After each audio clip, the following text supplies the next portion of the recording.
Hey folks, SoloGamer here, and we're going to be playing Arkham Horror. And this time we're going to be adding the Innsmouth board to the game. As you can see, it's a little different, and we got a lot of different things we have to play on this, or I have to go over. Now I set the game up as normal, and first I'm playing with Finn Edwards, the bootlegger. As you can see, his stamina and sanity. 6 stamina, 4 sanity. He came with a lot of good items: a Wave of Destruction, a mission card, the Occult Foundation, a telescope, the makeup kit, the whiskey, a bank loan. And since we're playing with Innsmouth, and it comes with these personal stories. And what happens is you get this personal story here, and if he passes, there's a pass and a fail thing. If Finn has 3 or more monster trophies, including at least 1 cultist monster trophy, place Best Served Cold in play. And he fails if the terror level reaches 3, place Cut Your Losses in play. And this has the Cut Your Losses and Best Served Cold, and it tells you what to do for if whether or not he passes or fails his personal story. And on the other hand, we have Tommy Muldoon, the rookie cop. So we got a bootlegger and a cop. And he came with a rifle, a map of Arkham, this magical knife, some brass knuckles, a motorcycle. And he has We Need a Hero. And he passes. If Tommy is devoured, place Giving His All in play. Eesh. Okay, and then fail. If terror level reaches 5, place Where Were You in play.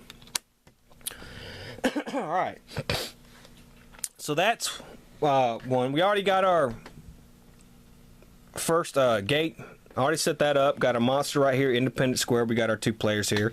And you can move like you could for the other boards. You got to go to the train station, and then you can come out over here on the Innsmouth board. As you notice, the Innsmouth board does not have gates. It has this Deep One Rising track. And how this works is every time a gate would be prevented from opening, let's say there was an Elder Sign on the space, or somehow an investigator used an ability or something, you put one of these Deep Rising tokens on the Deep Rising track.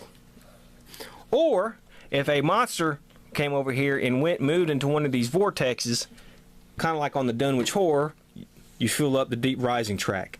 If this thing ever fills up, the Ancient One awakens. Now you can stop the ancient this and try to clear this off if you come to these neighborhoods and spend a clue token. So let's say Tommy was on this green neighborhood, Falcon Point. He can spend a clue token and put it right here. Okay, and if he was on the yellow one, the Esoteric Order of the Dragon, he could spend a clue token while he was there and put it right here. That fills up, you can take all these off. So we have to watch that. So the Ancient One has another way of awakening normally than he normally does, because we have to watch his track. Also, since we're playing with Innsmouth, we have new Innsmouth location cards, and we have the Innsmouth look cards. And it's basically, if we have to draw these, if you have the Innsmouth look, some kind of penalty is going to befall you. You don't want that Innsmouth look thing to befall you. So let's hope we don't have to draw these too much. Our Ancient One this game is going to be, you can pronounce it however you want it. Let's call him Quachil. Okay, let's just call him Quachil. Alright. He is -3. He has physical immunity, magical immunity. And we'll go over the attack if it comes to it. It says he is worshipped by wizards who call upon him for immortality. Warlocks gain +2 toughness and endless. Investigators do not collect clue tokens from defeating a warlock unless they can ignore the endless ability. And he has this thing, it says Footprints in the Dust. It says, while he stirs in his slumber, shuffle the 3 dust decks at the start of the game and place them face down on the sheet. And this is the dust deck right here. You see it has a number of cards, 1, 2, 3, and we start with the 1. And it says, at the start of each turn, the first player must either spend 2 clue tokens or draw a card from the lowest numbered dust deck that still has undrawn cards in it. So we got to each turn, we got to spend 2 clue tokens, or the first player is going to have to draw one of these cards. And I guarantee you, them things are not going to be good for you. So we're looking at a pretty hard game right off the bat here. And so to help us out, we're going to use the organization, the Bureau of Investigation. When the Bureau of Investigation is the institution, at the start of the game, place the agent tokens next to the institution sheet. And these are these little tokens right here, these little agent tokens. Alright, what we can do with these is for each monster token, compare the monster's toughness to the number of agent tokens in the same area. If the monster's toughness is equal to or greater than the number of agent tokens, return one agent token from the area to the pool of agent tokens next to the sheet. If the monster's toughness is less than the number of agent tokens, return one agent token to the pool of agent tokens next to the sheet, and then return the monster to the monster cup. Alright. At any point during his movement, if an investigator is in a street area, he may place one agent token in his street area for each 2 clue tokens. So basically, you do, besides, we're going to have to be spending clue tokens a lot in this one, obviously for this track, but for this right here, you can spend clue tokens. You can come to French Hill, spend 2 clue tokens, put one agent thing on the street. And let's say you keep doing that. So let's say you have like 3 agents here in the French Hill streets. Well, any monsters in the French Hill neighborhood that have a toughness less than that would end up getting taken off the board. And of course you take a agent token off. And then they have protective custody. When a player is instructed to return an ally card to the box, he may instead place the card next to any of the expansion game boards. Innsmouth. If an ally card is already next to the chosen expansion game board, that card is returned to the box and then the new one takes its place. If investigators in a location on one of the expansion game boards, he may spend 5 clue tokens to gain the ally card that has been placed next to that expansion board. So that's how that's basically going to work. So, let's get going, let's get this ready, and let's see what we're going to do. Now the first player is going to be Finn. So he has a speed of 4. And of course he has a special ability here. When moon monsters move, Finn may choose to move as a normal moon monster. He does not need to make any evade checks when doing so. And he has holdout. Finn never has to discard items or lose money, even when he is knocked unconscious or driven insane. Well, he's pretty good. And then Tommy has his thing, Hero.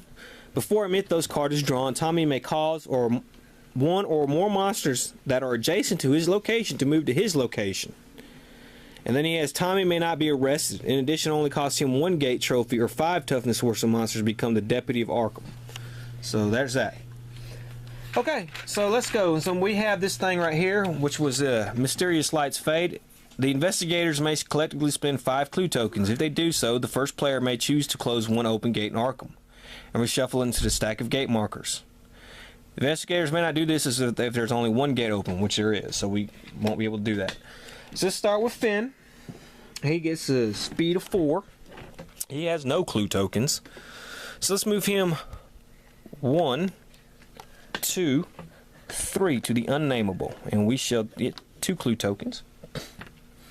And Tommy, he starts the game with 2 clue tokens, so let's give him to the Roadhouse. Let's go here to the Roadhouse. Okay, and then we've done our movement phase, so let us do our encounter phase. And we'll start with Finn at the unnameable. Alright. Says the roof caves in, but instead of a ceiling above, a swirling pool of shadows hurls down towards you. Make a speed -1 check or become lost in time and space. Okay, he has a speed of 4, so he gets to roll 3 dice. Oh, looks like he failed. Let's see, +1, +1. Oh, what kind of check was that? That speed? I can't believe that. Well, he failed, so he is lost in time and space. Well, that's not good. Alright, then we have Tommy, and he's at Hibbs Roadhouse. So let's get a Hibbs Roadhouse thing here, and it says, "Hey, psst. You look like someone who could use a little information. Looking over at the bartender, you see him holding out his hand. You may pay him up to $6, gaining 1 clue token for every 2 you pay him." Well, I'm going to pay him $2 and get 1 clue token. Alright. And that's going to be our turn. So, let us do a new Mythos card. We have Monster Surge. Alright, so we have a Monster Surge at Independence Square. So we got to put another monster over here. So let's do that. And we're going to put a Bayaki. Alright, and we have to move, see if that monster moves. He does move. He moves white 1, so he's going to downtown. Okay, and it says clue appears at the unnameable. So let's put a clue at the unnameable. We got to put, let's see, it says signs are placed in conspicuous locations advertising Mr. Wild repair of reputations. Players who are cursed and have an outstanding bank loan, possess a deterrent card, or in jail may immediately discard the offending cards and or may be immediately freed from jail. Those who take advantage of this offer are reduced to 0 sanity. Well, I don't think we're going to do any of that.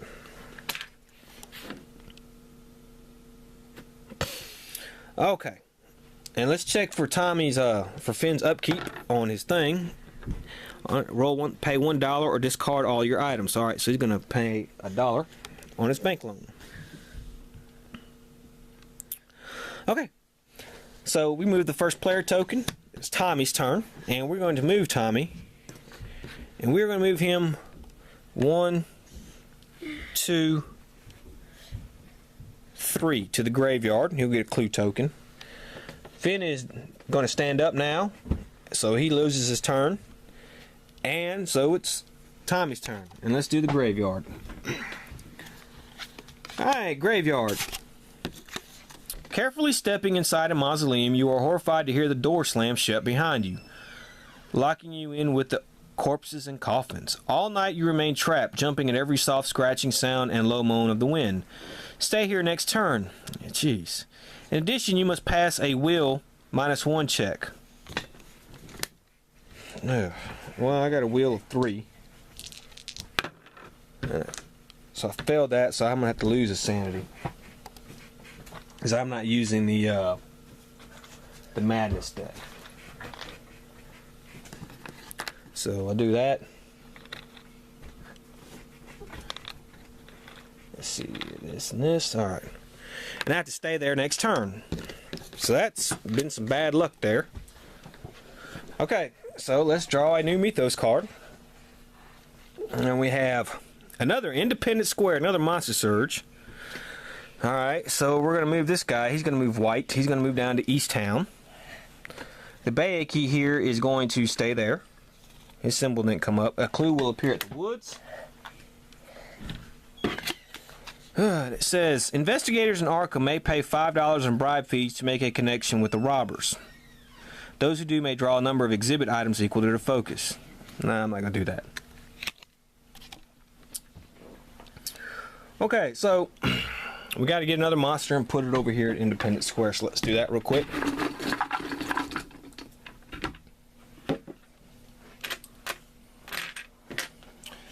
This time we got a ghost. Okay. So it's Finn Edwards' turn, so he will finally get to move. So let's move him, and he'll go to the woods, and he'll gain these 2 clue tokens. And we'll stand Tommy up. So Finn will get to go. Let's see here. It says, Old Sadie Sheldon, leader of the Sheldon gang, is here. Do you think you can have what it takes to join my gang? If you spend at least... No, you don't even have any of that. Move to the streets and lose 1 stamina. So he's got to move to the streets and lose 1 stamina.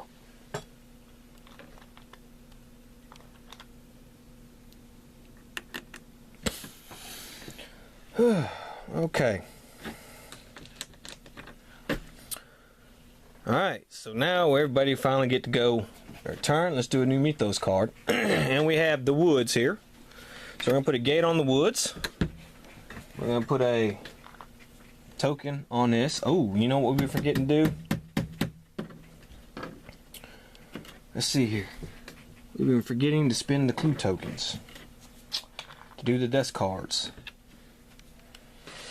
So we'll do that real quick.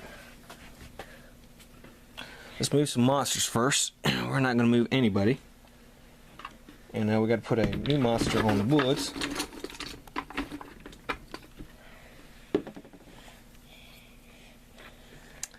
Okay. It says the festival has begun. Cultists and Bayaki have their toughness increased by 1. Okay. So, and we had, let's see. We had to do these. So Finn has to do one, and it says, lose 1 sanity. Do not pass the first player token this turn. Alright, so he lost 1 sanity. Okay. Alright, it didn't pass that turn, so it went to him again. Do not pass first player token this turn. Okay. And so it went to him again. If there are any more cards left in the first dust deck, discard them all. Okay, so we have to discard them all. Alright.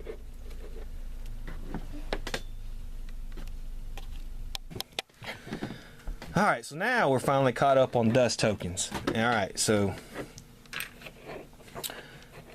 Finn doesn't pass the first player. He's got 4.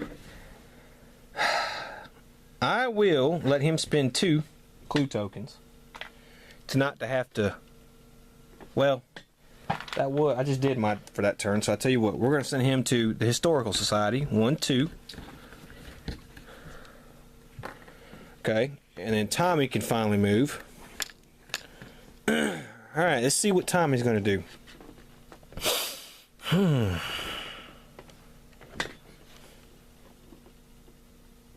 I can gain 2 extra movement points, plus 1 speed. So that's 3 movement points. So I got 6 movement points.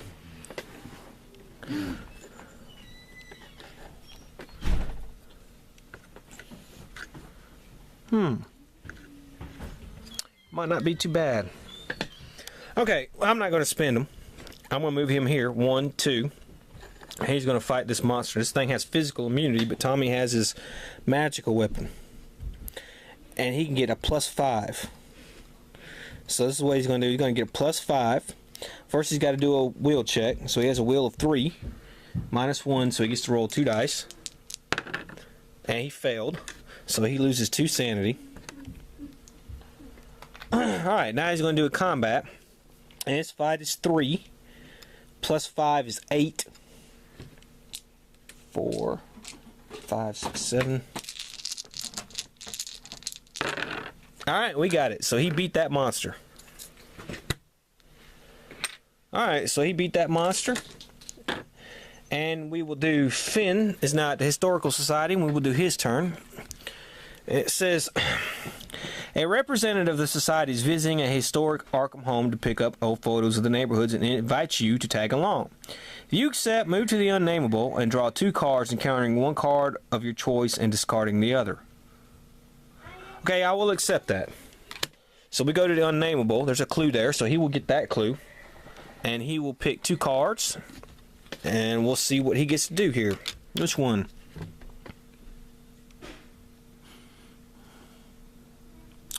Well, this stinks, so we're not going to do that one.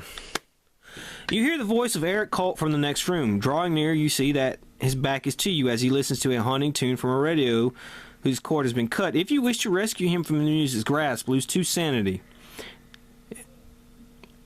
Okay. Well, shoot, I only have 3 sanity.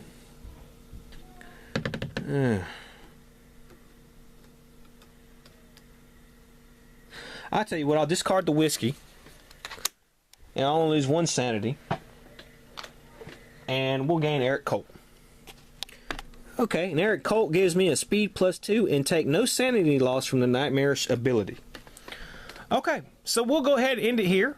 I will go ahead and pay 2 clue tokens, so I do not have to do a dust card.